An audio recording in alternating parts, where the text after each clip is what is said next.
प्यारे बच्चों, आज के लेक्चर में हम गॉस की प्रमेय का कथन लिखते हुए उसे सिद्ध करेंगे। आपकी मोबाइल की स्क्रीन पर क्वेश्चन नंबर 1 है।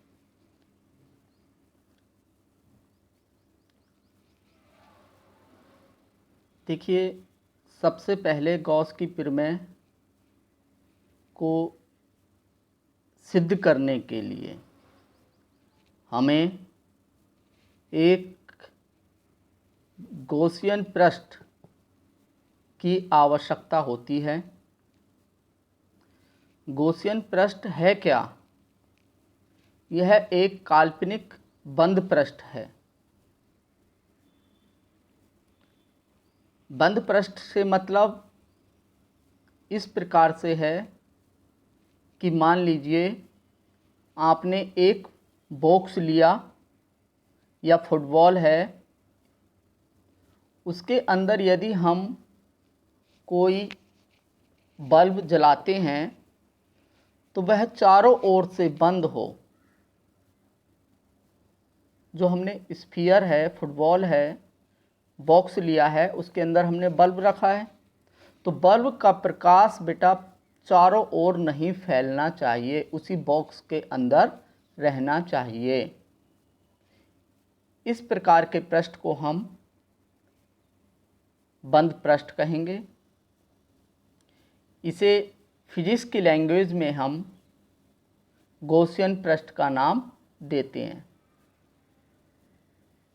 इसका कथन देखिए इस प्रकार से है, किसी बंद पृष्ठ से गुजरने वाला वैद्युत फ्लक्स फाई ई उस पृष्ठ द्वारा परिबद्ध कुल आवेश Q का 1/ε0 गुना होता है। यह इसका कथन है। यदि हम इसको गणितीय भाषा में लिखें तो फाई ई बराबर Q/ε0 होगा। यदि हम इसको समाकलन के रूप में लिखना चाहें तो फाई ई बराबर closed integral E dot d ए बराबर Q/ε0। इस तरह से पढ़ते हैं बेटा इसको, फाई ई बराबर closed integral E dot d A equal to Q/ε0।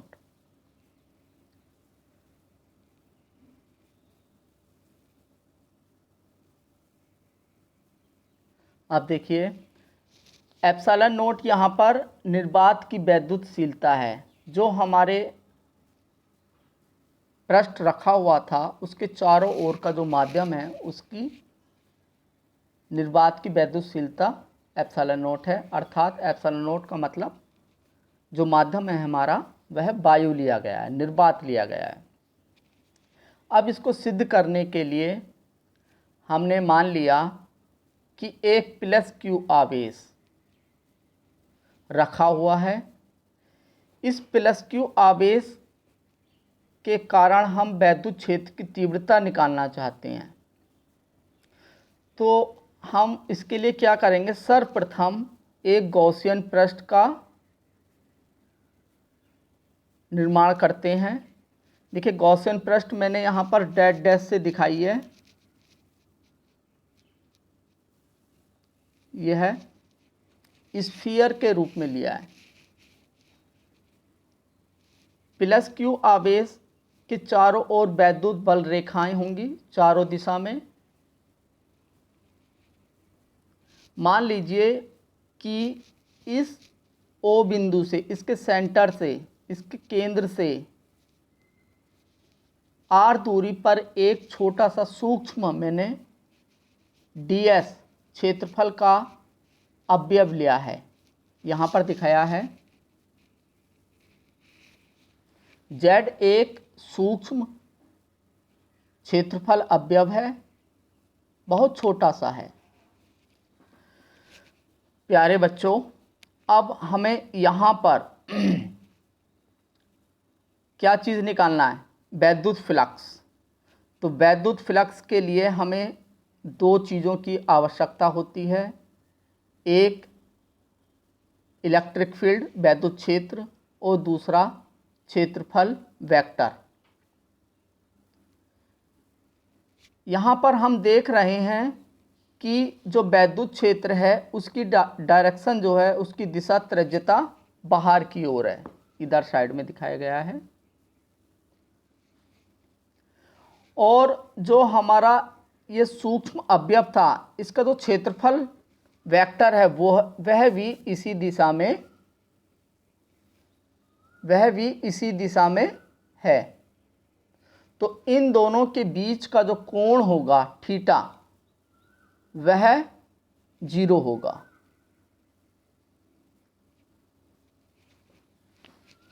इतनी बात आप लोग समझ गए। जो हमने ये स्फीयर किया है, इसको गॉसियन पृष्ठ का नाम दिया है। एक काल्पनिक पृष्ठ हमने इसको माना है, इसका नाम हमने गॉसियन पृष्ठ दिया है।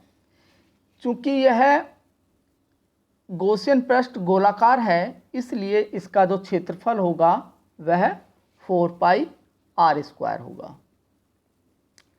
बिंदु Z पर यदि हम वैद्युत क्षेत्र की तीव्रता लिखें तो 1/4πε0 Q/r²। समीकरण नंबर 1 हमारी यहाँ पर बन गई है। इसकी दिशा बेटा यदि हम बात करें तो त्रिज्यता बाहर की ओर होगी और यह क्षेत्रफल वेक्टर से जो कोण बनाएगी वह 0 बनाएगी। तो इस प्रकार यदि हम इस सूक्ष्म अवयव से वैद्युत फ्लक्स निकालना चाहते हैं तो उसके लिए सूत्र है d phi e बराबर E.ds। E यहाँ पर वैद्युत क्षेत्र और ds जो सूक्ष्म क्षेत्रफल लिया है उसका क्षेत्रफल है।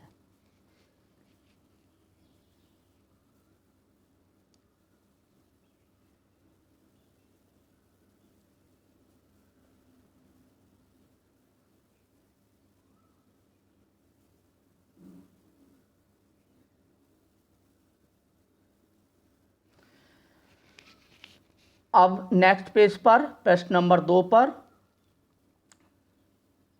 d phi e बराबर E.ds cos थीटा, ये हमने इसको खोल दिया वेक्टर रूप को। समीकरण फर्स्ट से E की वैल्यू यहाँ पर पुट कर दी गई है इस समीकरण में। d phi e बराबर 1/4πε0 Q/r² into ds cos theta. cos theta की वैल्यू 1 हमने आपको पहले बता दिया है कि थीटा यहाँ पर 0 है, तो cos 0 की वैल्यू 1 होती है। चित्र के अनुसार यदि हम पूरी जो स्फीयर था हमारा, जो काल्पनिक गॉसियन पृष्ठ हमने माना था, उसके कारण यदि हम वैद्युत फ्लक्स निकालना चाहें तो हम हमेशा यह ध्यान रखेंगे कि जब हम छोटे छोटे टुकड़ों को जोड़कर बड़ी चीज़ बनाना चाहते हैं तो हम उसका समाकलन करते हैं।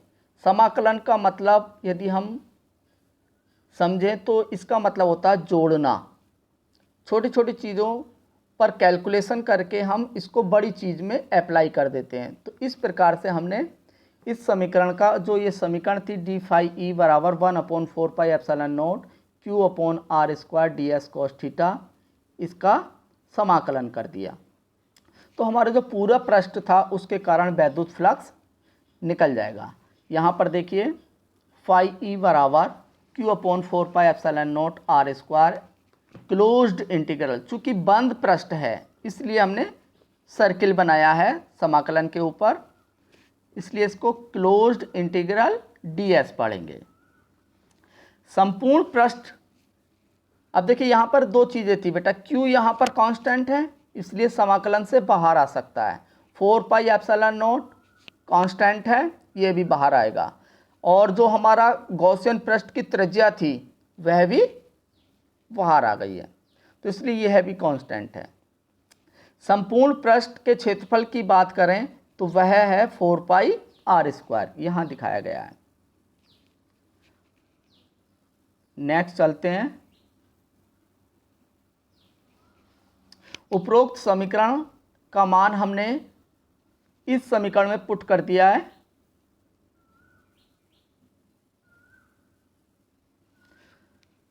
फोर पाई आर स्क्वायर से 4πr² कट गया, कैंसिल हो गया यहाँ पर, तो फाई ई बराबर Q/ε0 बचा। इस प्रकार से यह हमारी गॉस की प्रमेय जो है वो प्रूफ हो जाती है, हैंस प्रूव्ड। अब प्यारे बच्चों हम यहाँ पर गॉसियन पृष्ठ के बारे में थोड़ा डिस्कस करेंगे आपसे। गॉसियन पृष्ठ एक काल्पनिक बंद पृष्ठ है। यह बहुत ही इम्पोर्टेंट टर्म है। इसको जब हम लेते हैं, जब हम इसको मानते हैं तो इस प्रकार का पृष्ठ लेते हैं कि वहाँ पर वैद्युत क्षेत्र और थीटा, जो क्षेत्रफल वेक्टर के साथ ये थीटा कोण बना रही है, वह समान हो, एक समान होना चाहिए, तभी वह काल्पनिक जो बंद पृष्ठ है, गॉसियन पृष्ठ है, वह ठीक होगा। नंबर फर्स्ट बात है कि गॉसियन पृष्ठ बंद होना चाहिए, क्लोज्ड होना चाहिए, और वैद्युत क्षेत्र और जो क्षेत्रफल वेक्टर है वह एक समान होना चाहिए। अब देखिए, मान लीजिए कि हमने स्फीयर लिया था। स्फीयर से कैलकुलेशन जो है, गणना बहुत ही आसान होती है, इसलिए हम स्फीयर लेते हैं यहाँ पर। यदि मान लीजिए कि हम स्फीयर ना लेकर एक बेलनाकार पृष्ठ लें,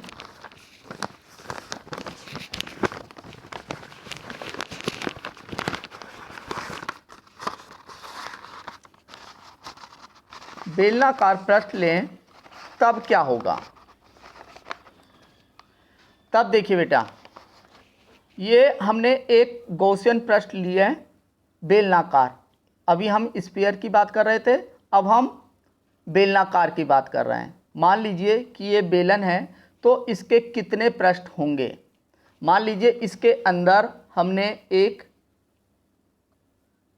Q आवेश रखा है, तो इससे निकलने वाला वैद्युत फ्लक्स कितना होगा?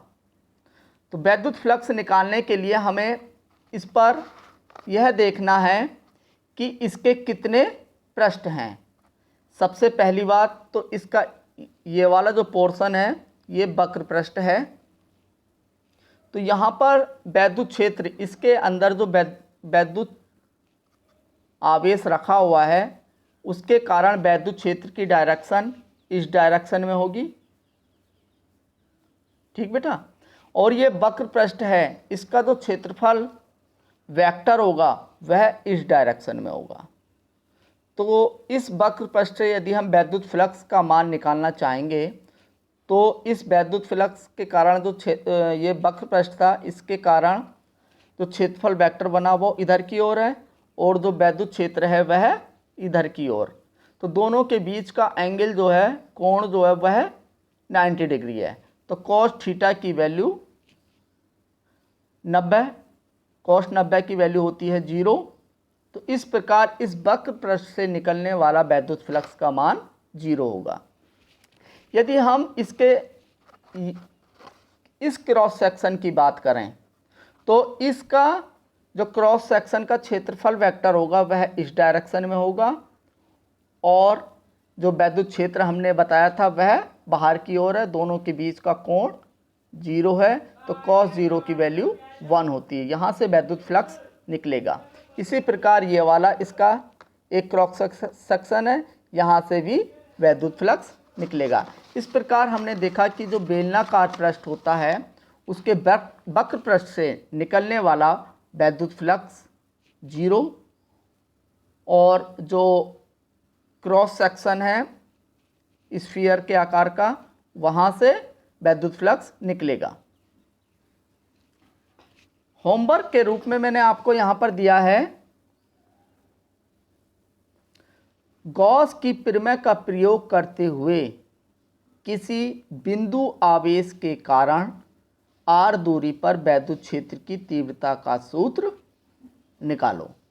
तो प्यारे बच्चों, ये आप गॉस की प्रमेय का सूत्र की सहायता से आप विद्युत क्षेत्र की तीव्रता का सूत्र निकालेंगे और उसको चेक करा लेंगे।